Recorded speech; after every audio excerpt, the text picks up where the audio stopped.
A man by the name of Notch had an idea.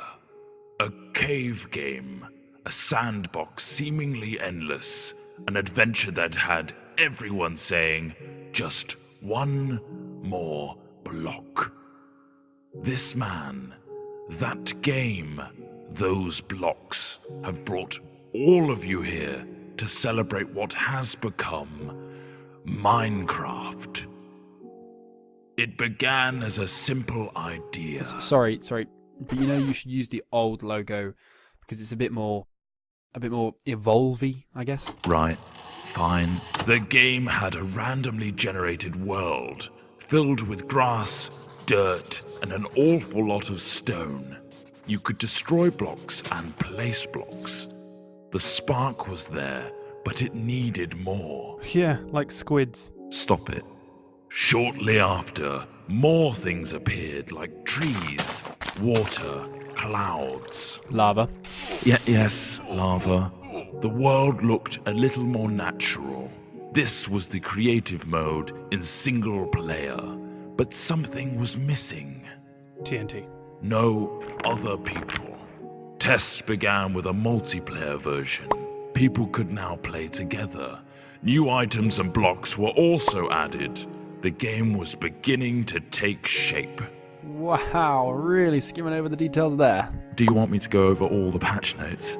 No. The wiki page won't load anyway. Moving on, the game now had multiplayer and creative single player.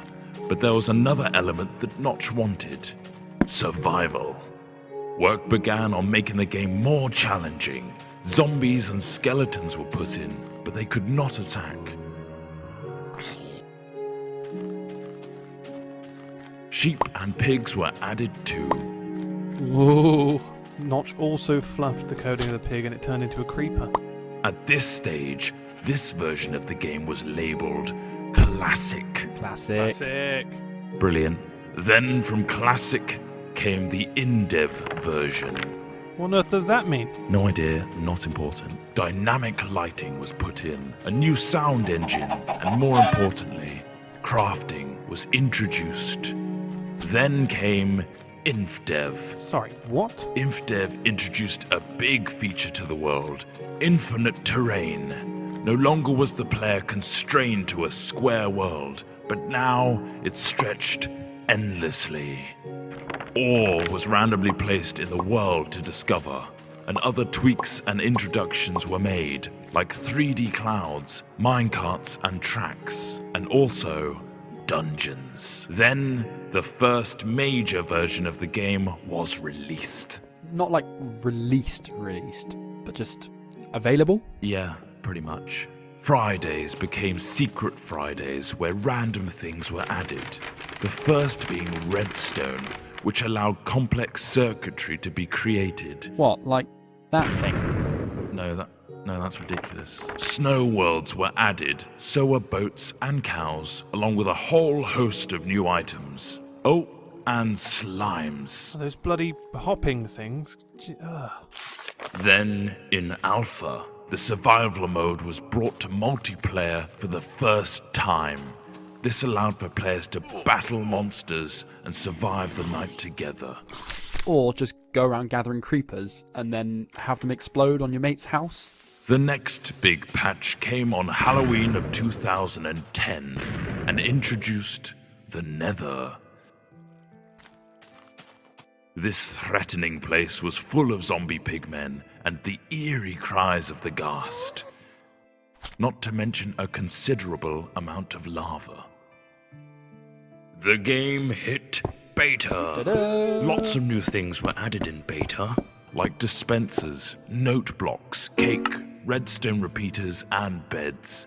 The lighting also got a smooth upgrade. Wolves were now on the prowl, and you could tame one as a pet with a stash of bones. Weather was introduced, including snow, lightning storms, and rain. Oh, look how cute that wolf is shaking off the rain. Aw. We finally found ourselves in 1.6 with the introduction of maps. A new way to navigate the endless blocks of Minecraftia. Things got pushy in 1.7 with pistons, leading to some clever contraptions. 1.8 gave vastly improved combat mechanics, allowing the player to sprint, draw back their bow, and land critical hits on their enemies. A new terrain generator was added, along with quirky NPC villages and mighty strongholds. And now comes the end. A true challenge awaits you in this unforgiving realm. But that is something you'll have to discover for yourself. The next page is yours.